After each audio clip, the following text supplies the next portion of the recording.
Perfect. Let's record this meeting as well. Let's admit everyone.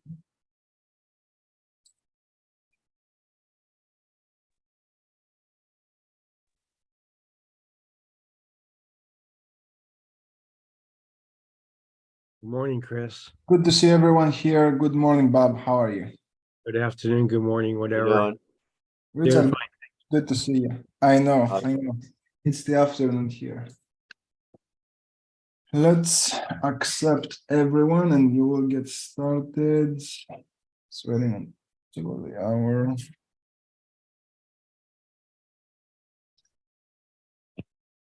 So perfect. Today, just want to take 5-10 minutes just to talk about how we can find problems worth solving and charging for. Because as I said, I don't know if everyone's getting my emails, but when we drop price, so when we price drop someone, when we make the final invitation for them to buy, there is one question in their mind. Can someone tell me what question is going on in their mind? The moment I drop price, in their brain, there is one question that flashes. What is that question? Is it worth it? Is that the question? Very close, but it's not it. Why are you dropping the price? It's close, but Would this work for me? It's very close. Like, is this worth it? Will this work for me? Everything is very close, but it's not quite it. Anyone else before I drop the answer? Can I afford it? No. No. If you drop the price once, what's stopping you from dropping it again?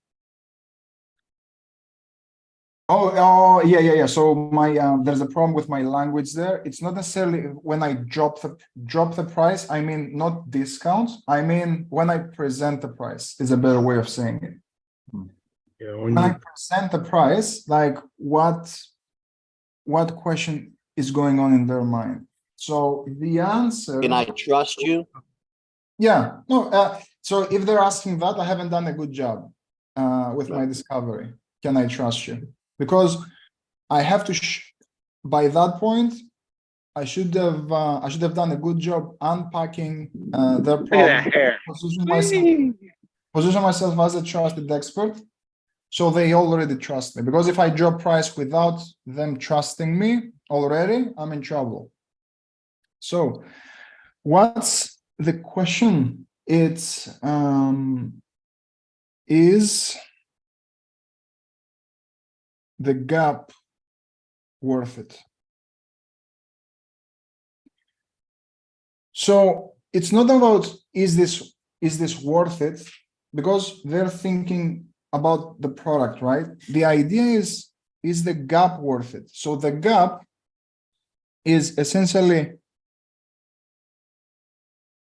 if we imagine that this is their present state and we're gonna name it for now health, because it's a place with troubles, it's a place with problems, it's a place where they're in a situation where if they hopped on a call with us, they're looking obviously to solve it. And their future state is heaven, so to speak. It's a place where we don't have any problems, we don't have any troubles. It's our ideal state, where they want to go, where we want to go. So the gap, essentially, when we're talking about is the gap worth it, we're talking about this gap right here that we're helping them bridge. So when I'm presenting price, essentially that's the question where that's the question that is going on in their mind. Is the gap, is me paying to bridge that gap? Is it worth me paying to invest essentially in this bridge right here?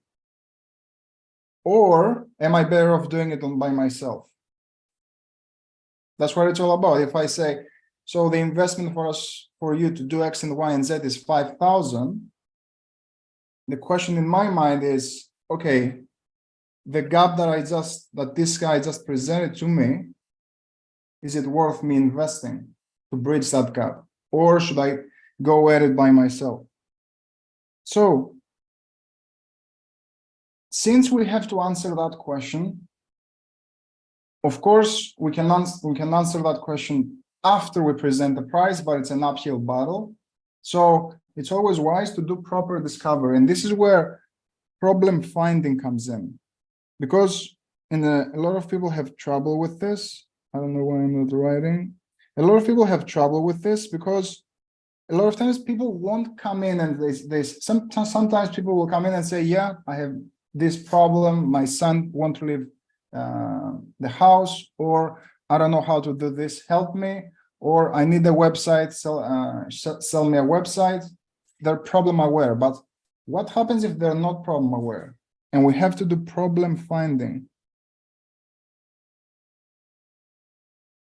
Or sometimes they're aware of the problem, but we have a solution that's 5,000 and their budget is 500.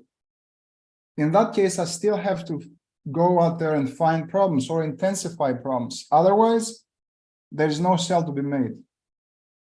So how can I do problem finding so I can show them that this is a problem worth solving at the end of the day? So how can I find a problem and intensify it properly so I can actually make the sale? So there are a few ways to do it, and let me just unpack it here. Let me just clean this up. But essentially, it all starts with the two truths question. And for everyone who's not aware already, two truths means when I ask the problem awareness question, do you like what you're doing now to solve X and Y and Z? Do you like the process you're using to find clients? And let's say, for example, they say, yes, I like it. Okay. If we don't know where to take it from there, we're in trouble because they obviously like what they're saying. But as we discussed in the past, everyone has two truths when they're replying to questions like that. They're trying to protect themselves by saying, yes, I like it. I love everything about what I'm doing. Well, no one likes 100% of what they're doing. There's always in their mind a better way of doing things. There's always the next level. There's always more. So that's where I come in and I ask them, okay, well, it sounds like things are going fairly well with what you're doing. Is there anything that you would change if you could? This is the basic two truths question. And I'm trying to help them find problems with their process. Now, I have to be very precise in asking that question, because what I don't want to hear there is there anything that you would change based on the way that you're doing things? I say no. If they say no, I'm pretty happy with what I'm doing. I'm in trouble, right? Because there, again, I have to, what I don't want to do in a sales call is if their present state, let's say hell again, my goal is if this is Chris and he comes onto a call and he's like, yeah, I don't have any challenges. What I don't want to do is come in as the sales professional and set fire to his island, to this present state here, and say, no, you're in trouble because you don't know how to find clients consistently. You don't know how to get your son out of his home. You're in pain. You're this, you're that. Because what happens there? What happens then? We get combative and there is no way for him to buy, because he can clearly see that I'm trying to sell him something. I'm trying to sell him the vision, the bridge, everything. And it's not a good place to be. So my job is, especially with the two truths question, everything that we sell, no matter what we're selling pens, we're selling cars, we're selling sophisticated B2B software solutions. There are specific things that we solve, right? There are specific benefits, there are specific features to the things that we offer. So it's good a good exercise is to put everything into buckets, and I'm gonna unpack exactly where that comes in. Every solution has specific features. For example, it can save them money, it can save them time, it can make them more efficient, it can help them sleep better at night. So these are typical solutions, typical benefits for our solution. So if I'm in a position where they like everything that they're doing up to that point, I'm gonna try to put them into buckets, but I'm not gonna drop them into a bucket by myself. I'm not gonna tell them, but I'm going to suggest those buckets to them and let them self-identify. So the way that I'm doing that, the way I'm going to do it is going back to the problem awareness question. I asked them, and let's say an example that I'm talking to an agency owner who wants more clients as an example. Okay, so do you like what you're doing to get clients now? Yeah, I like it. What I'll come in and how am I going to formulate the truth question is going to be, okay, well, it does sound like things are going fairly well with what you're doing. Is there anything that you would change based on the amount of clients that you're getting on a monthly basis, or the speed that you're getting clients now, or maybe the sales cycle, if you could? So I'm presenting buckets to him, but in a non-confrontational way. Let me repeat that because it's crucial. Okay, that sounds like things are going fairly well with what you're doing. I'm pushing them away now. I'm not gonna be in their face, I'm pushing them away. It sounds like things are going fairly well. Is there anything that you would maybe change? Maybe, I don't know, the amount of clients that you're getting, or how fast you're getting those clients, if you could. Maybe something around the cost of acquisition, I don't know. Yeah, I mean, I could always lower my cost per acquisition. Okay, so now they've raised their hand for something. I have a problem, I have something to latch on, but it's very surface level.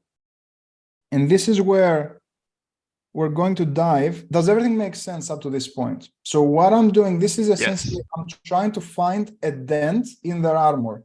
If they come in, everything is breezy, everything is perfect, I'm going to use the two truths question to find a thread essentially I can pull on.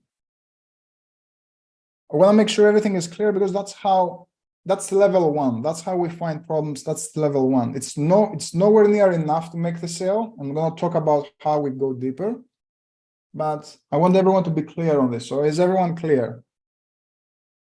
Going once, going twice, going 3 times. Cool. Now, the next level. Now I have something to work with. They want to lower their cost per acquisition, or they want to do things in a better way. So how I'm going to do it is there are 3 varying levels of intensity to every problem. 3, it's a good idea if I write it. 3 levels of intensity. Number 1 is I simply label the problem, right? He wants to lower cost per acquisition. If I accept that, and most people will accept that, okay, so you want to lower, perfect, I have a problem. I move on to the next problem. It's not how it works. So how can we go deeper? First thing is to probe. So I've labeled the problem in their mind, and I'm gonna be like, okay, when you say lower cost per acquisition, that means different things for different businesses. Can you apply that for me? Let me repeat that. So I label the problem, I find that they want to lower cost per acquisition. That means different things to different people. Can you unpack that for me? How is it showing up on your end? This works across any problem. You don't seem, yeah, we're not very efficient. That means different things to different businesses. Unpack that for me. How do you mean you're not efficient? I'm probing / clarifying.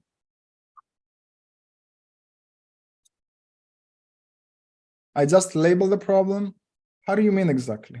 Can you give me an example? How is that showing up in your process? Lower cost per acquisition. How do you mean exactly? These are different probes that we can do, so we can go deeper. Let me, because I gave them in a random order. So cost per acquisition, how do you mean? Number two, when you say cost per acquisition, walk me through. Can you give me an example? How is that showing up in your process? Or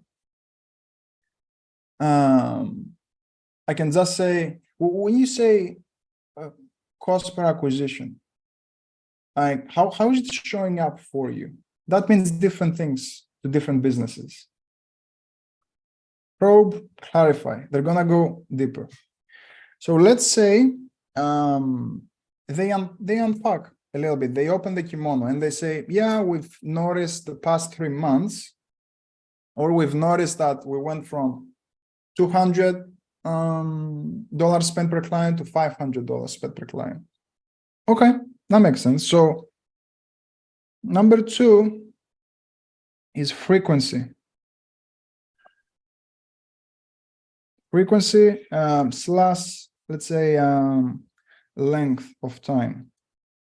So the second question is, okay, how long have you been noticing this? Or how often do you see this happen?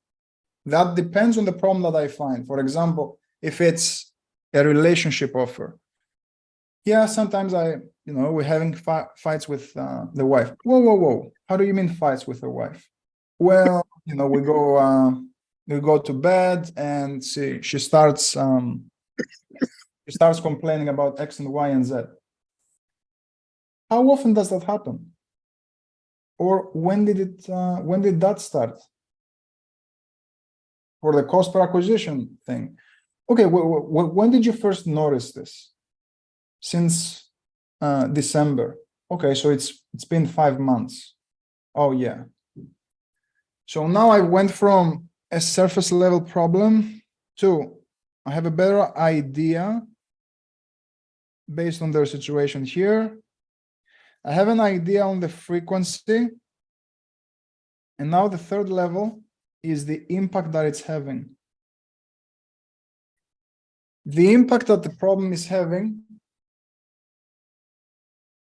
I go deeper by asking them, okay, so this has been going on for 5 months. Has that had an impact in your process? Or how is that affecting your relationship?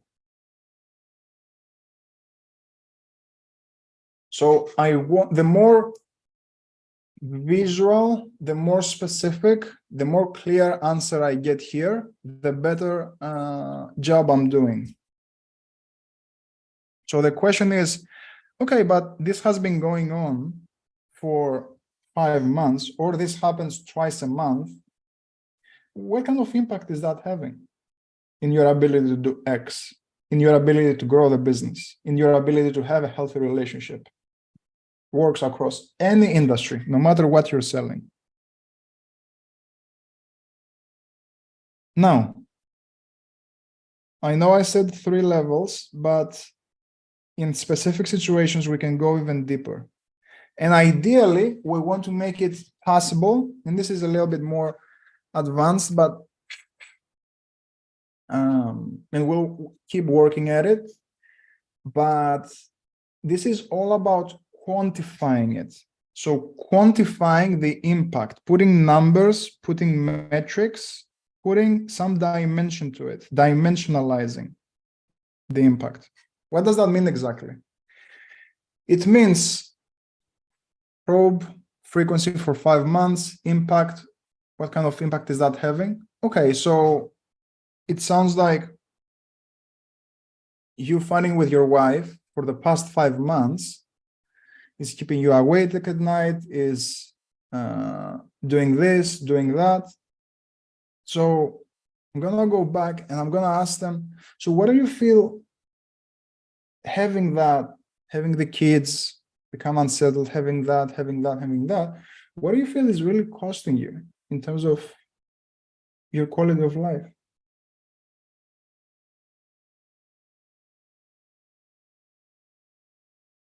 Again.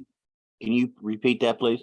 Yeah, absolutely. What do you feel has that been costing you in terms of life quality, in terms of X, in terms of Y. The X, the Y, it's going to be offer specific. For example, in the agency owner example, if I have the problem is cost per acquisition. When I probe and clarify that, I found that cost per acquisition that it's gone from, let's say, 200 to 500. How long has this been going on? 5 months. What kind of impact does that having? Well, we're not able to scale ads. Now, how am I going? Okay, so you not being able to scale your ads for the past 5 months, like what do you feel is costing you in terms of, has cost you so far in terms of revenue for the past 5 months? Oh, well, we've missed out at least on 100K in revenue. Can you see how from a $300 freaking problem, we uncovered 100K worth of revenue? The thing is, if I don't do all that background work, if I don't do all that work and I come in and I pitch a 10K thing, and I've just stayed over here, they're not going to buy. Because the surface level problem is worth to them $300 per lead, big woof. But when I unpack and I help them quantify and I walk them through it, and a lot of times we assume that this figure, they know. I assure you, most people don't. They don't really know. And a lot of times you have to go take them through that calculation because they haven't thought, okay, we saw the cost per acquisition rise. Okay, but when did you first notice this? Oh, that's a good question. Let me see. Oh, it's been 5 months. Okay, like if you thought about it based on historical data, like what has been costing you, what has cost you so far in terms of lost revenue? 100,000. I see. Okay. And this is where I can come in. Okay, so if you had that 100K in revenue, what would happen in the business? Well, we would reinvest in marketing. We would hire probably an additional team member. So a freaking $300 problem up top, it turned into another team member. Or it turned into another product line. Now, does it make sense for them to invest my 10K? Chances are the probabilities are much higher.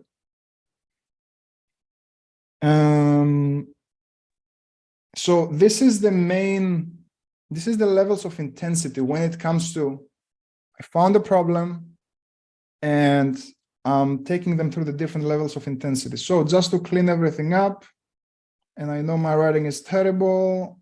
I didn't sign up for calligraphy classes, unfortunately, when I was younger, but levels of intensity. Number 1, probe / clarify. Number 2, frequency.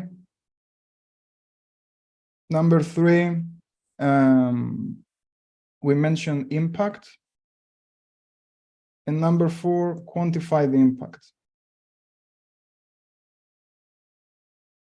One thing I want everyone to be careful of is I never want to jump ahead.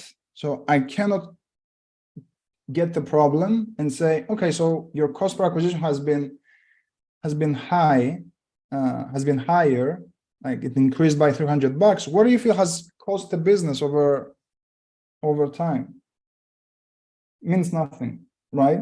I'm gonna get a very surface level answer to that. That's why I need to have all these layers in place. And another thing I want everyone to be careful of is tonality. The deeper I go, the slower, the more methodical I have to be. So, quick example. Okay, when you say cost per acquisition, walk me through. How exactly is it showing up in the business? I see. Okay, I'm gonna slow down the deeper I go. Okay, but how often are you noticing this? Is that having an impact going on for 3 months? Is that having an impact in your ability to grow? In what way? Okay. And if you thought about it, you not being able to scale the business for the past 3 months and having to pay Zuckerberg, $300 extra per lead. What do you feel has cost you in terms of revenue? If you thought about it, like, what do you feel having to pay Zuckerberg $300 extra per lead, has that cost the business in terms of missed out revenue? So tonality, the deeper I go, the more methodical, the more precise, the more specific, but also the softer I have to be, so I can peel back the layers of the onion. Because it's a sensitive subject to talk about, and they can get defensive. But if I do my job right, there's gold there. Any questions based on what we covered so far? And it can be anything. If anything isn't clear, happy to take it from the top.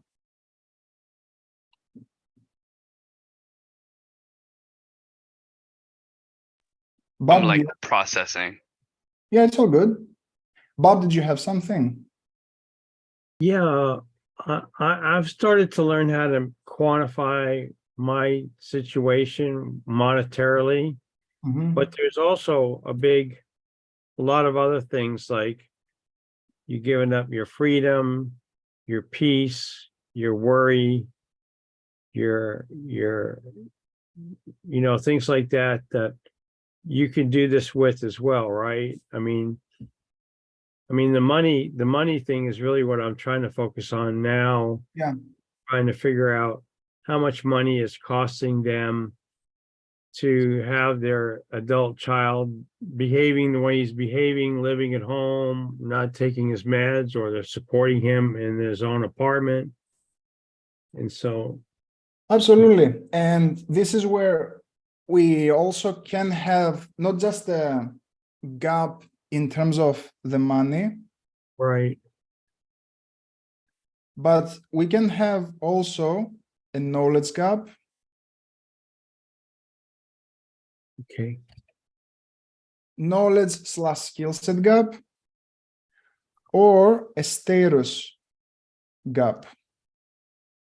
Status gap is what you just referred to. So you not being able to be the best version, the best parent that you could be, what do you feel you're missing out on? Oh, yeah. What do you feel like you're missing out on? And that would be answered most often by them saying, missing out on our retirement, missing out on traveling, missing out. They'll go on for 2 or 3 minutes with what they're missing out. So that's a great way to get that answered. That Exactly. question asked. Exactly. And just to put some maybe additional context, like a money gap or a logistics gap would be, okay, present situation, as we said, hell, heaven. Let's say we establish 10K, 100K, where they want to be. This is a 90K gap. And knowledge gap is what do you feel has been slowing you down in terms of getting to 90K? Like, why aren't we bridging that gap right now? Well, I don't know how to run ads. I don't know how to scale my ads. Okay, but you not being able to scale your ads, I guess, when did you first consider tapping into ads in the first place? We've been trying, I don't know, since January, but it didn't happen. Okay, and you not being able to invest in ads and really tap into that channel, what do you feel you've missed out, like in terms of scale? At least, I don't know, at least 50K in revenue for sure. So these are both numbers, but I want you to see that it's two separate things. This is a knowledge gap because they don't have the knowledge to do something or the skill set, or they lack the information. This is a gap between where they are and where they want to be.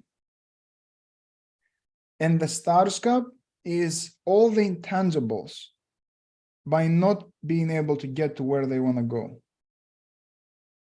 Intangibles, meaning them having a 7-figure business and having to still be at 6 figures for 5 years straight. What do you feel you're missing out on by not being able to become like the best version you could be?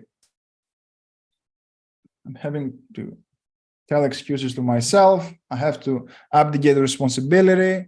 And I don't feel like this. I don't feel like that. I could be traveling. I could be this. I could be that. I'm still stuck in the business.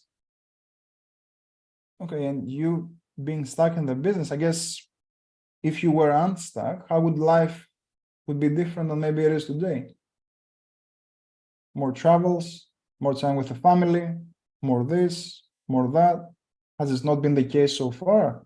No. How so? Well, I come out of the office at 10 p.m. My child is sleeping. That's a status gap. And all these are things that we uncover. It's not things that we label. It's things that we probe into, we clarify, we intensify, and they bubble up to the surface. So if I tick all those boxes, I'm putting myself in the best possible position when I present my price, regardless of what that is, to go for an objectionless close. That's why sales isn't really a numbers game. Like, we cannot talk about sales being a numbers game, because one person can be like, okay, yeah, where are you at today? 5K. Where do you want to be? 10K. Oh, okay, perfect. Yeah, I mean, so we're missing 5K. Perfect. What do you feel has been slowing you down? Yeah, I mean, I just haven't tapped into the Facebook ads as a channel. Okay, yeah, we help with Facebook ads. The investment is 5K a month. No. But if I do all that pre-work, that's how I turn it into a lay down sale. That's how I go into cost of inaction, what happens if you don't, and it turns into a lay down sale.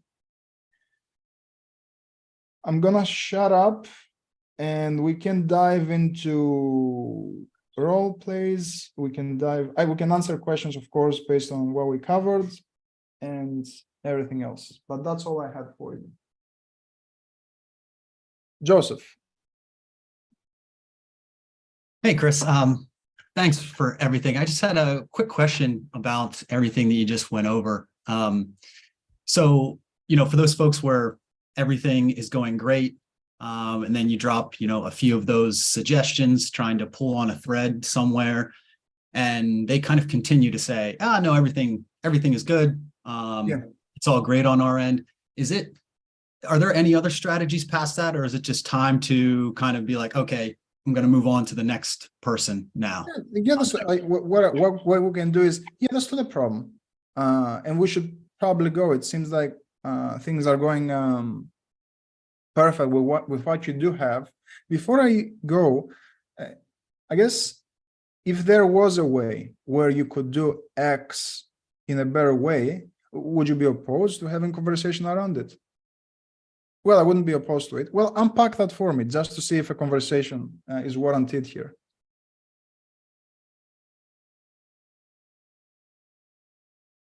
So I'm going to come in with another suggestion, right? So let's take it from the top. Do you like, remind me what you're selling? I don't have the words. I remember, but I don't have the words right now. Okay, it's nonprofit SaaS, basically. Yeah. Fundraising platform. Yeah. So do you like the software that you're using to, get donors to raise your hand or to collect donations? Yeah, we like it. Okay, what do you like about it? We like this, we like that, we like that. Well, it sounds like things are going fairly well with what you have in place now. Is there anything that you would change based on, I don't know, the amount of donations that you're receiving or how long the donors stay with you, if you could? No, I mean, no. things are fine with what I have. Okay, perfect. Yeah, it does sound like things are fine on your end. Before I go, I guess if there was a way where you can increase the amount of donations you get from each donor, would you be opposed to having a conversation about it? No, I wouldn't be opposed to. Happy to unpack that for you, but how so? Just so I'm clear. Like, what would you change about the I guess the amount that you're receiving from each donor? Well, right now we're getting about $500 per donor. Okay, so if you had a more streamlined process to increase that, how much would you like to have per donor? And don't give me sky's the limit, because no software will do that. But how much? Yeah, if we could do like 1,000, that would be good. Okay, and with your current system, help me understand, what do you feel has been slowing you down from hitting those numbers on your own? Just so I'm clear. Are you with me? I am. It's, yeah. Yeah, so we have to be methodical. All I need is micro commitments along the way, right? There isn't one sentence that's gonna be, hallelujah, you said it, sign me up. But it's micro commitment to micro commitment to micro commitment, and then they're over my side of the table. Now we're collaborating. Right. Cool. Does that answer your question? It does. It does. Okay, cool, Right. cool. Thank you. Anything else? I'll let some other people go. Yeah. Okay, sweet. I'm here. Bob. Hey, Chris. Hey, I was working this out the other day with James, and I wanted to get your take on this idea we came up with real quickly. Yeah. So I'm thinking about, as you asked me to do, and he's encouraged me to change my price, quite a bit, and we kind of came up with like having 3 tiers, like a $2,000 tier where they just get the online portal. Yep. In 1 group session per month, and community for X number of months. I don't know what that would be. Then the second tier would be they get the portal and they get a group, 1 group per week instead of per month. They get a 1 group per week. Okay. And then the third tier would be they get me one-on-one for 8 weeks or 8 sessions. And the portal. Yeah. The idea was, here's the concept, was how fast could they gain these skills by going into these 3 tiers? What are the 3 price points? 2,000, 5,000, and 10,000.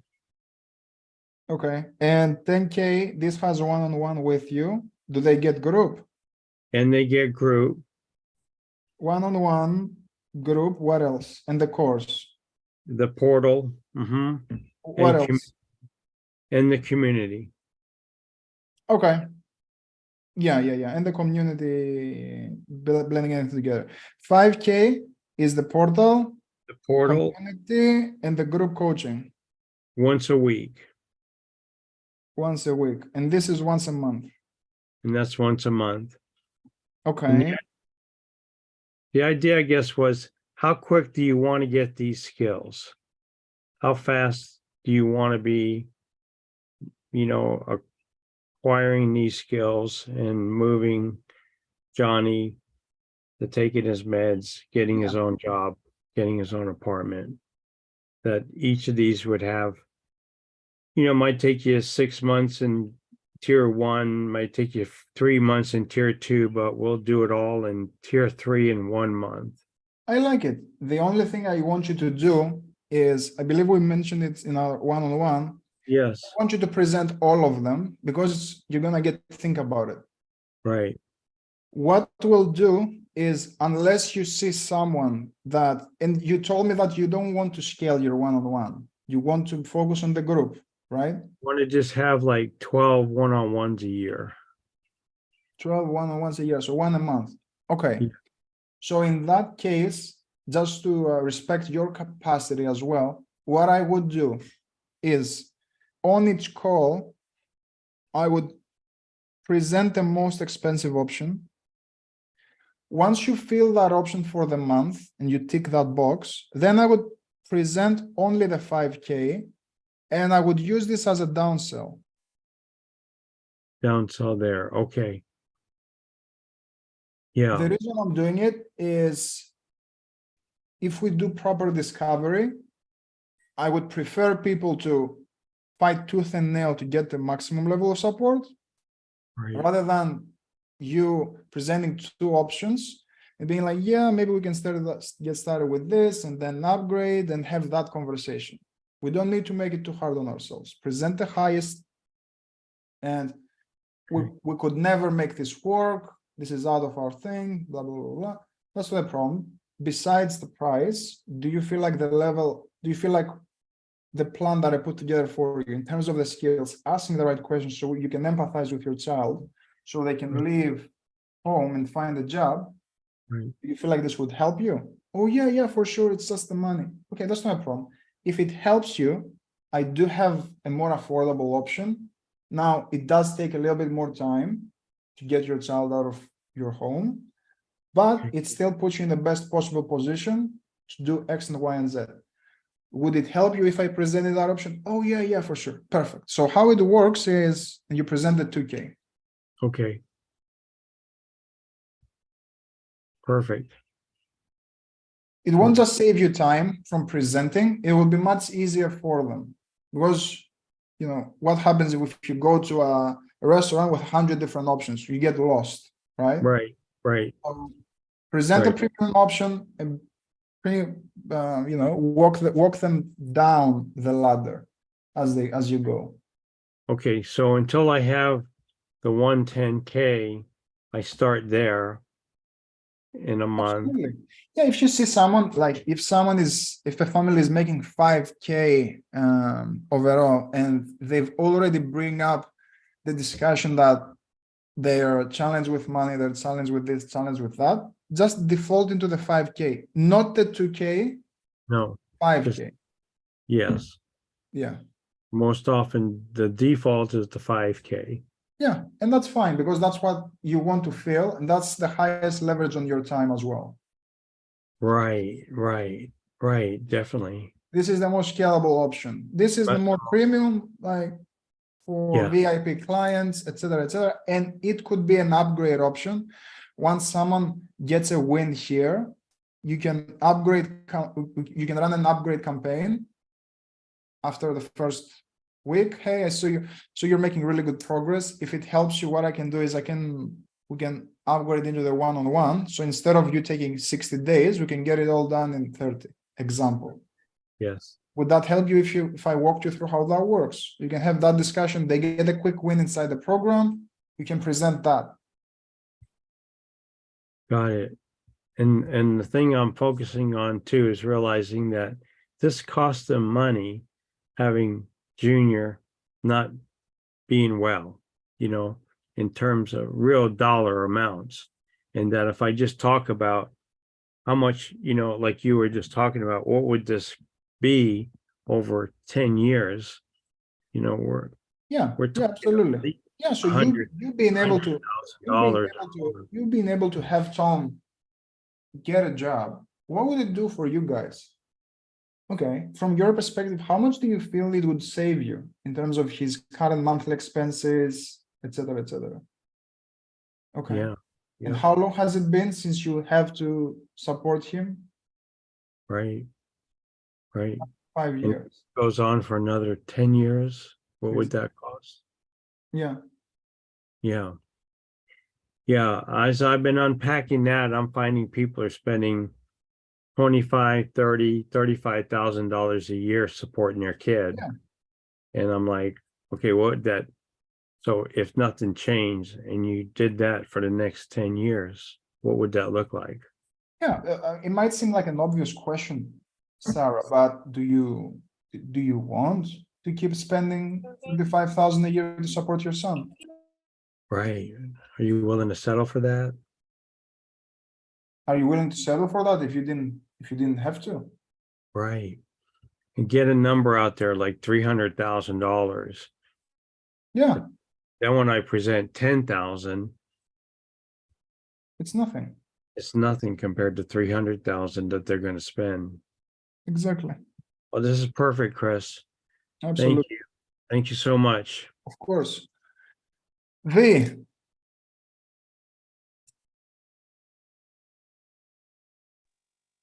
Hey, Chris. how are you? Good to Uh, see you. Yeah, I'm all right. Thanks. How are you? I'm glad to finally join one of these calls Awesome, and awesome. for the value you've been given. I wanted to touch back on two things. I think Yeah. the answer is obvious, but I thought I'd just ask anyway. Of course. On other workshops I've attended, people talk about agitating the problems that the customer has. So when you talked about the current state, which is in hell, you said we don't want to burn that area. Did you mean to avoid agitation? So that's the first question. And the second one is, a lot of your process is about allowing them to self-identify. Is it dangerous to assume certain problems and get ahead of ourselves? And if you did take that approach, because I have done it for myself at times, and I just want to know the consequences of that as well. It's very dangerous. It's very dangerous to you have to be careful. Agitation has to come through questions, not statements. Agitation has to come through questions, not statements. Because questions, they have the opportunity to verify. When I agitate with a statement, they can deflect, they can say, oh yeah, yeah, and in their mind say this guy is full of shit, pardon the French. But I don't have the opportunity to know which one is which, right? But when I ask them, but help me understand, how do you mean exactly this has been a problem? Instead of saying, oh, and I'm sure it's costing you, so how much is that costing you? Oh, not that much. We raise resistance when we ask it that way, right? When we make assumptions, like it raises resistance. Because at the end of the day, we don't really know. And the problem is, it's not that we're going to be wrong. It's we can assume an amount that's much lower than the real thing. So we're hurting ourselves, not just in terms of resistance, but in terms of they're not going to open up. I'm going to stay surface level. I'm going to get a surface level answer. And when I'm assuming, like I might go like 2 layers deep, where if I ask them, we might go 5 layers deep and really recognize the real opportunity. Because that agitation, it can come in many terms.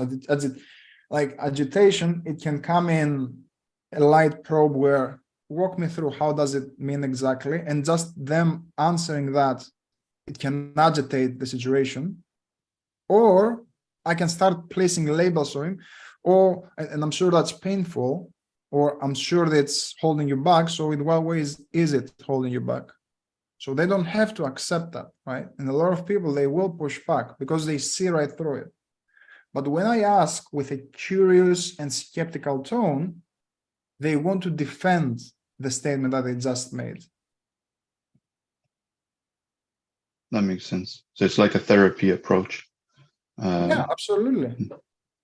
Absolutely. But that's how we get people to open up. Otherwise, unless someone is very receptive to change, they're not going to open up. Yeah. Thank you. Makes sense. Absolutely. Does that answer your question, though? Yeah. I knew that answer would be like something, because you've already kind of touched base on it before, but I just needed that extra clarity to make sure I can clean up my approach and the way I do my discovery calls. Yeah. Cool. Thank you. Ben. So I've been working at the new job for a little bit. Um, and I'm already getting hit with certain requirements, and I'm not trying to like instigate a war with them about whose process is better. Mhm. So I'm just looking for ways to at least be subordinate to the process for the first 90 days so I don't get cut. Yeah. Like I'm looking at the script right now and it goes, "Good morning, welcome to Mini of Fort Myers. We are a Sonic Automotive dealership." Like they want you to say that Mhm. off rip, right? I was looking for a way to neutralize that so that way, because I know if I walk into a dealership and someone is instantly talking to me, I get annoyed. Like kind of like how you were pointing at that agitation. I'm Yeah. easily agitated. So I'm like, okay, so this is gonna cause some tandems because we have to let them walk into the store. Yeah. So there's not really like a 3-second breather for them because we have to address them right then and there. And then the other part is we have to tell them about our prices, one way, shape, or form in the conversation. So like, for example, our prices are based on, just giving you what it is. Our prices are based on the actual selling price of the identical vehicles in the area and is accurate to the inline research you've likely done. So we basically take the negotiation out of the picture because we do all the research ourselves. Mhm. Yeah. Right. Yeah. So what's your like not increase because your these are two different things, right? They want me to say it within almost the same like clunk. Okay, so let's Yeah. role play. I walk into the dealership. Good to see you. Were you out just looking around or you knew what you were possibly No, going no, just for? looking around, man. Thanks. Okay, yeah, that's not a problem. Did. I don't know where to go from there. Yeah, but let's take it from the top. But you didn't say the welcome. Welcome to what Oh, line okay. do you want you to say?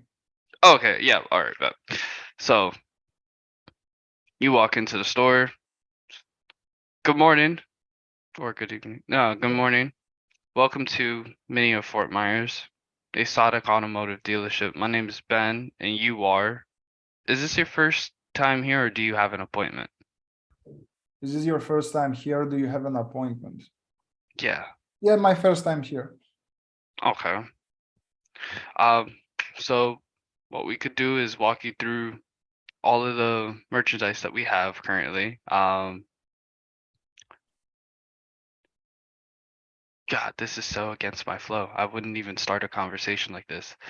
Right. So how you typically do it with, have you found or do you know what you're looking for? Is that what you're doing now? And they want you to do version 2? Yes, they want me to do version 2. Because I've always done that when I worked in a retail space. That's what I've been doing, like, since I came out of my mom's womb. I learned that first. Yeah. Never. Yeah, do you know what you're looking for? Or I'll just be over here if you happen to have any questions. That's normally how I've always done it. Yeah. So what I would do in your case, hey, my name is Ben. I don't need to bug you. I want to be very disarming because the Okay. moment, how can I have them? The people are used to people coming up to them and saying, Yeah. hey, how can I help? I don't want help. Yep. Right? I just want to see the goods. I just want to see the car. I just want to see X and Y and Z. So I'm gonna take my pace with it. Just stroll around and Yeah. not directed at them, right? So Okay. walking around, maybe zigzagging to them a little bit nonchalantly. Say, hey, welcome to the store. My name is Ben. By the way, have you been in the dealership before? Okay. No, it's just our first time. Just leave it at that. Have you been here before, or is it your first time? You don't need appointments. Have you been here before? It's just the first time. No, it's just the first time. Okay, perfect. That's not a problem. I would, body language wise, I would shift away to show them that I'm already I'm not a threat. I'm just trying to walk away. Do you know what you're looking for, by the way, or just here to look around? Okay. And here I'm giving them the opportunity to say, yeah, I'm just looking for a mini coupe, this. Yeah. I just thought I'd look, but I'm gonna be very non-threatening because I want to turn away from them. And what Okay. it does is, instead of being face to face, like confrontational. I want to put my body language, my body in a position where I'm Going this by way. their side, right? So that's why after they have you been here before is your first time, and before right before the answer, I'm gonna start turning away, as if I'm gonna walk away, Yeah, right? So that's gonna lower their guard, put them at ease a little bit. Oh yeah, we're just looking at we just wanted to look around. Oh yeah, that's no problem. Let me know if there's anything. Start to walk away. Is there something specific, just in case I can help since I'm here? That's what you do. okay, perfect. Cause then that'll be easier for me to step into situation and, cause what I planned on doing was seeding their stuff in like problem awareness and solution, cause that's basically what it is. Like taking out the part of like, oh, would it help you if you didn't have to negotiate the price that you were looking for, right? Something like that, or You will work it in, but your connection has to be very crisp. Like, okay, it has to be very precise, because the moment that they see someone walking towards them, it's fight or Yeah. flight mode. My Okay. guards are up, and I'm ready to say no, thank you. fair, Right. fair. So, hey, is this your first time? So I'm going to ask them a question that provokes kind of like the no, to get it out of them also. So have you Yeah. been there before, or is your first time? No, it's our first time. Okay, perfect. I'm going to turn away. And then I'm going to say, do you know what you're looking for, by the way? Or are you still looking, just looking? Yeah, we're just looking. Okay, that's not a problem. Perfect. I'll be here if you need any help. Was it something that you were looking around for specifically, just in case I can help since I'm here? Again, very nonchalant tonality, not excited at all. They're used to people being excited just because someone walked in. Yep. You're a top performing rep. You don't give a freaking frack if someone walks in or not. You're gonna hit your numbers regardless. That's the Okay. attitude you have to have. Okay, 10. Makes I'm sense? receiving. Yep. Receiving, cool, awesome. Joseph. Hey, Chris, this kind of builds on what we were talking about a little bit earlier. Yeah. One of the big things that I run into, especially on cold calls to more sophisticated organizations, so bigger, have a lot more events, a lot more staff. Yeah. One of the things that I hear a lot is that we're in a contract.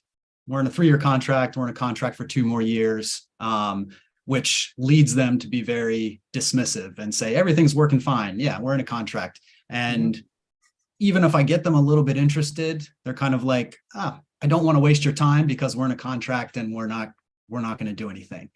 So I think that's one of the reasons behind why people can be dismissive and not tell me about some of the problems with, like I said, with these more sophisticated organizations. Right. Do you have any, advice for situations like that? Yeah. So when it comes to the contract, can they break the contract, or what's going on there around the contract? Usually it's a contract for them, around price. There's nothing in it that says, oh, this is an exclusive contract, like you can't use anybody else. And, a lot of the times these companies aren't going to hold nonprofits to it if they really want to get out of it. So, but the organization has to want to get out of it. Right. They have to need to, but most of the time it's usually just a contract around pricing and not anything, exclusive or anything like that. Okay. So you approach it as there is no contract in place. And when they say, oh, I don't want to waste your time, we're on a contract. That's not a problem at all. And just so you're aware, I'm not quite sure if we can even help. So you might be better off staying with a contract that you have in place now. So I would have to know a little bit more, just in case, to see if we're able to help in the first place, because you might be better off like staying with the contract you have now. So it's just a case of acknowledging it, but not necessarily. I'm gonna acknowledge it. I'm not gonna back down. Yeah. So Because, yeah, it's an agreement on price at the end of the day, based on what you're telling me, so they can disengage. Okay, that's not a problem. I understand that, and you might be better off staying with the contract that you already have. I would have to know a little bit more just to see if this is even worth for you making the change. So I should probably ask, like, what are you currently doing when it comes to X and Y and Z? Okay, walk me through. When you say the contract, how does it look like? This is solution awareness, right? After you've discovered the problem. Then walk me through. You mentioned that you have a contract. How do you mean exactly? Is it like you're with them like locked in for 10 years, or how does it work? Oh, haha, no, it's just that we're locked in a specific rate. Okay, so if there was a way for you to have this, to solve this that we said, would you be opposed to engaging in a new contract if it feels like a better fit? Well, no, but we have to see this. Yeah. I'm not saying you should. And you might be better off staying with what you have. So, but if it helps you, what I can do is I can book you in for a demo where I find out a little bit more around your specific needs, see if this is something that we can actually help with, and then I can present to you a demo to see if this is something that would actually help you. Would that be appropriate as a next step? Yeah. Yeah. Sounds good. But yeah, like don't the big thing is don't get shaken. It's a triggered response, right? Yeah, I I think get so. shaken by it. It's triggered. Yeah, we're in a contract. Yeah, that's not a problem. And you might be better off staying with the contract that you have. Whoa, okay. Yeah. I would have to know a little bit more, just to see if this is even worth it for you guys. So walk me through when you say you have, like, how often do you have an event happening? Okay, and how many donors are you getting right now? So dive into the logistics, build a gap off of that, and work your way through. Right. Okay, cool. Cool. Thank you. Awesome. Also, real quick, should I just email the email address for you that organizes this meeting? I don't think I'm getting the emails that you send out. You're not. I'm gonna get you into my opt-in list. I'm gonna send you the link. Okay, perfect. Thank you. Cool. Joel. Hey, Chris. How Yeah, are doing good, man. How are you? Good. I was hoping to go through the solution awareness questions. Don't really love my script, and just thought maybe we'd go through it. Absolutely. Please. So, Chris, have you tried other programs or diets in the past? No. So walk me through before we start discussing. Have you been out there looking for other programs so you can lose weight X and Y and Z, or what have you been doing? Okay, that's the question. So walk me through, before you started looking to us, were you looking at other possibilities to improve your fitness and lose this weight? No, just the free videos that I saw online, really. Okay. And did you execute on that? How did that work out? I've been executing some things, but I'm not seeing like quite like the drastic difference. Okay, gotcha. And how long have you been dealing with this extra body weight? Oh, it's for 3 months now. 3 months. Okay. And do you notice it affecting your life? Yeah, I mean, it has been slowing me down. Oh yeah, like in what way though? Yeah, it's been like I like to play like basketball on Sundays, and I noticed that this extra weight, like I can not do jump shots, I cannot do this, I cannot do that. Okay. And what bothers you the most about that? It bothers me because, you know, every other guy is on the court is fit, we're the same age, and I'm just kind of like the fluffy one, you know. Yeah. And Chris, how long have you been looking into prioritizing this and, you know, doing something about it? That's why I booked this call. I thought to put some priority. Now I have some extra time, so I thought to put it in the forefront. Okay.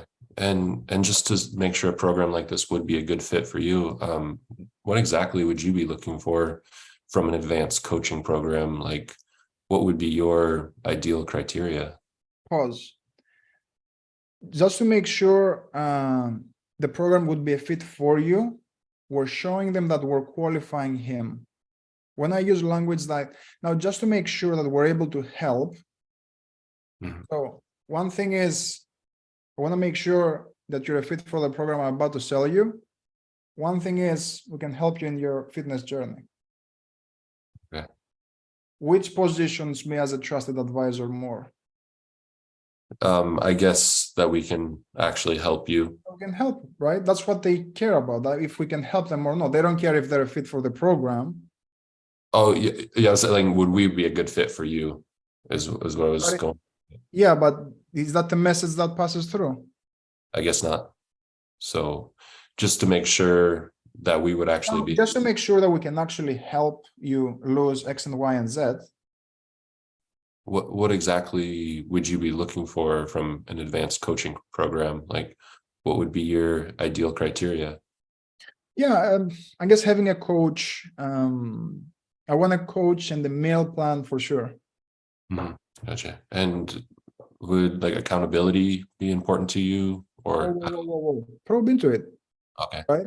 When you say coach, how do you mean exactly? Yeah, I mean a coach that someone I can speak to, like someone who can monitor my workouts, who can do this, who can do that. Okay. And you also mentioned meal plans. Like you don't have a meal plan right now. No, I just binge it here and there. I try to put something together, blah, blah, blah, blah, blah. Okay. And may I ask, like, why is a coach and a meal plan important to you now, though? Urgency. They are important because I've been through the free stuff, but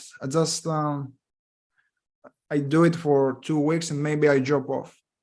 So it sounds like maybe accountability would be important for you as well.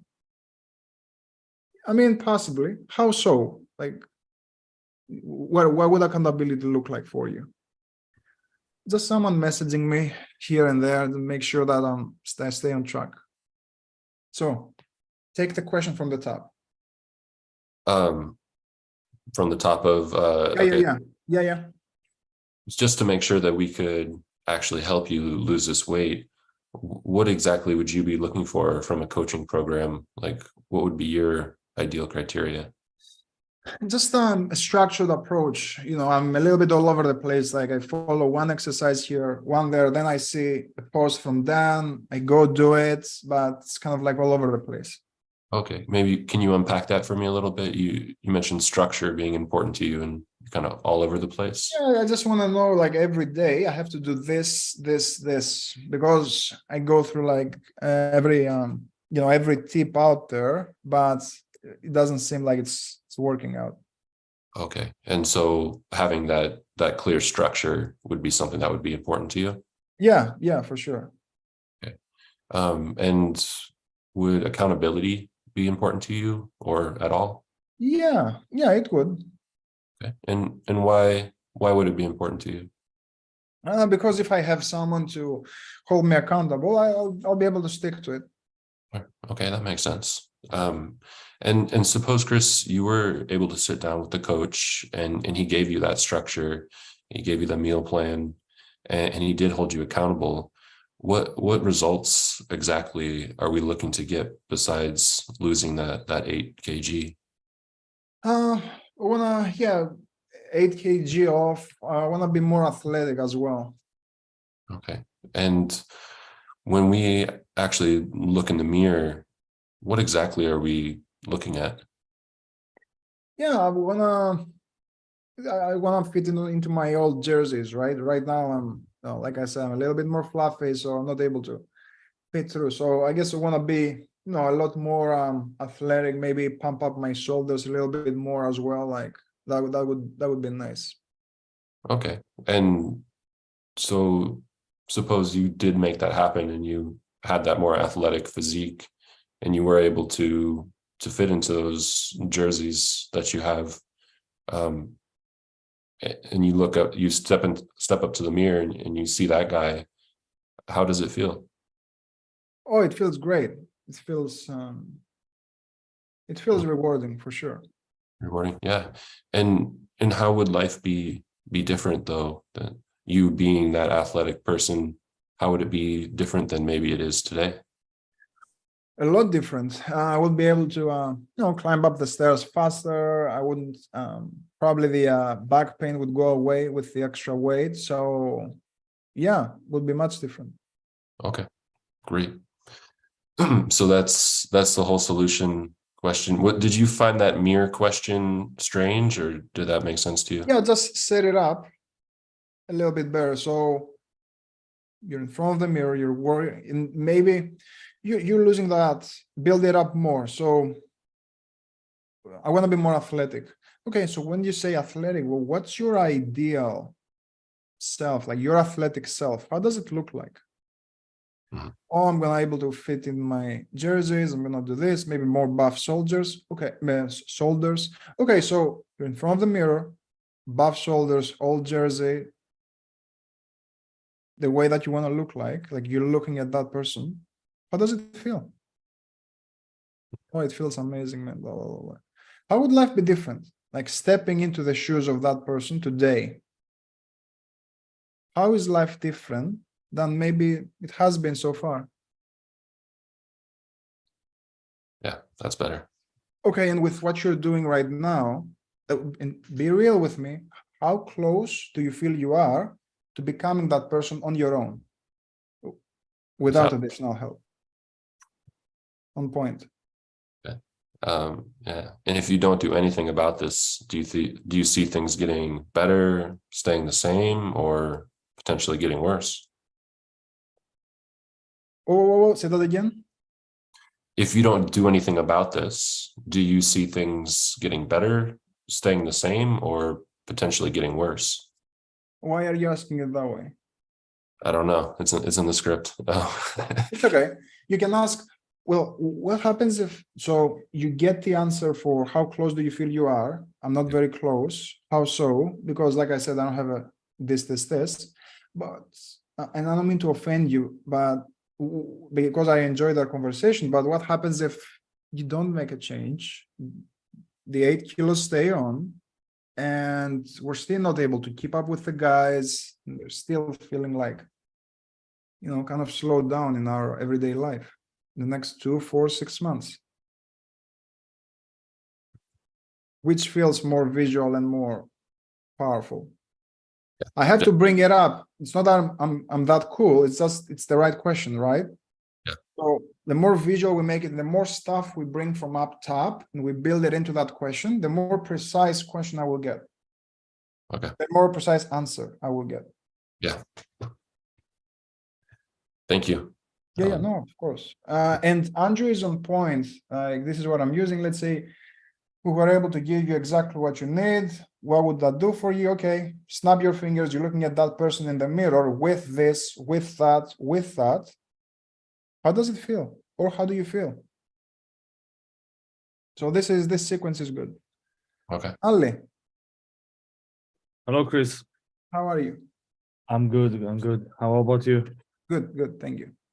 Yeah, so I don't know if you can answer that question, but I have 2 sales offers I'm working on, and I don't know why. I don't know what I should focus on more on, because I'm working a lot. So I'm working that offer, and then in the evening I work in that offer. So Yeah.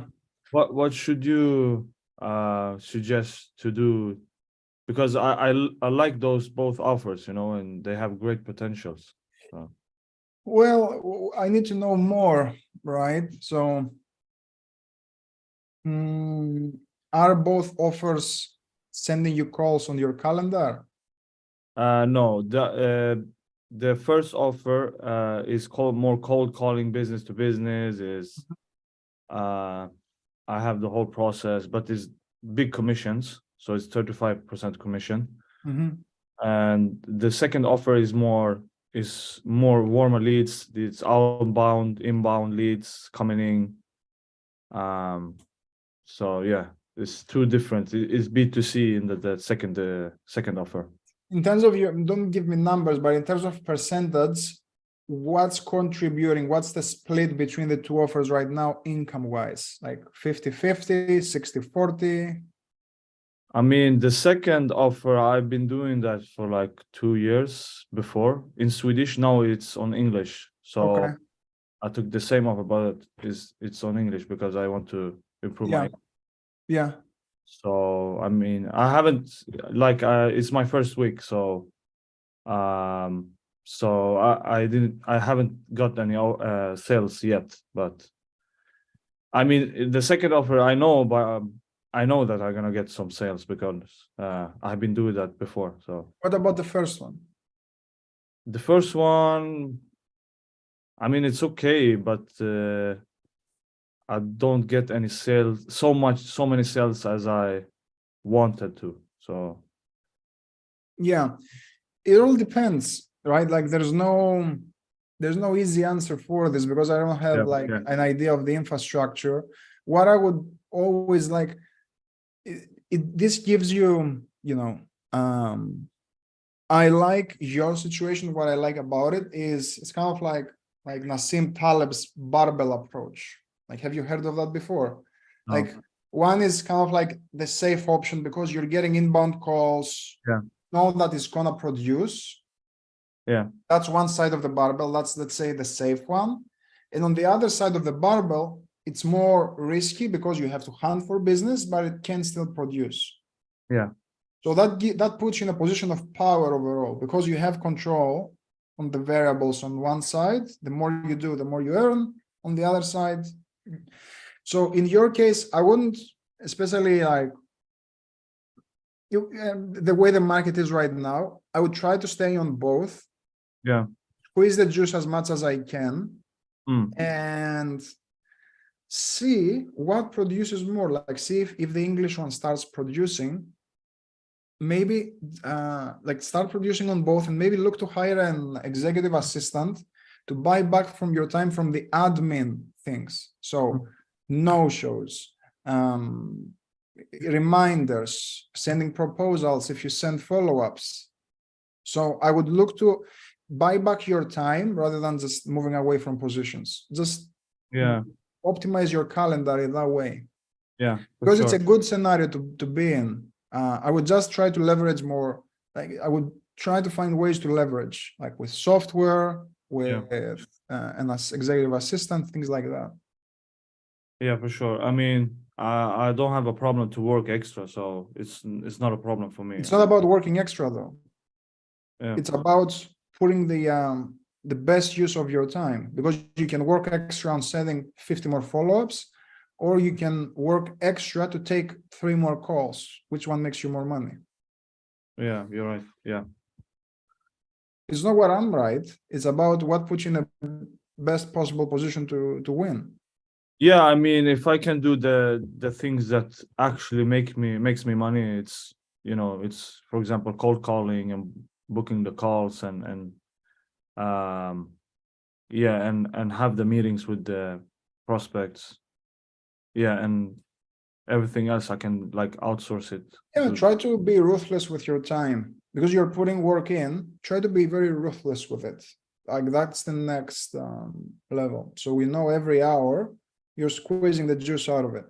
If someone doesn't confirm, for example, your no-shows, if they don't confirm the appointment, you can open that slot for someone else to book.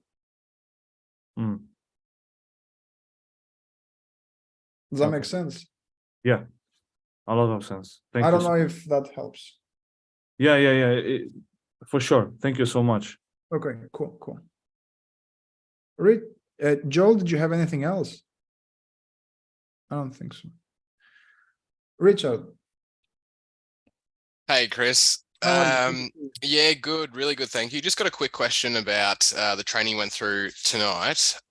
Once you've finished quantifying with the prospect, do you then try and build the gap further by asking something like, is there anything else that you like or don't like about whatever you're talking about? As a general rule of thumb? Yes, you can. Yep. Yeah. And so, then- mhm. Cool. And then from there, do you finish off the problem awareness stage by asking that rationale question that I've seen Jeremy go through a lot on his calls? And, Yeah, and then yeah. that's the pretty simplified process of the problem awareness stage. Yeah, absolutely. So problem awareness, I don't like this because of this. You go, if you feel that you've hit kind of something valuable there in terms of a problem, go deep. Mhm. Okay, and besides all of that, is there anything else that you would change? Mhm. Yeah, possibly this. You can go deep there as well. Okay, and besides you wanting to change this and this, I guess what's the main reason why you might be considering changing this instead of maybe just going harder with what you're currently doing? Mm. Double this, double that. Awesome. Yeah, Yeah, and that's- perfect. Great. End of rationale, yeah. Yeah, awesome. Well, that's really simplified it for me. So thank you. Cool. Oh, absolutely. Cool. Anything else, gents? Otherwise, we can wrap it up, go back to our Sundays. Thank you. Thank you so much. Cool, absolutely, awesome. Let's keep it up, and I'll see you on the next one. Bye. Thank you, Chris. Bye-bye. Thank you, thank you. Thanks, Chris. See you later. Bye, bye.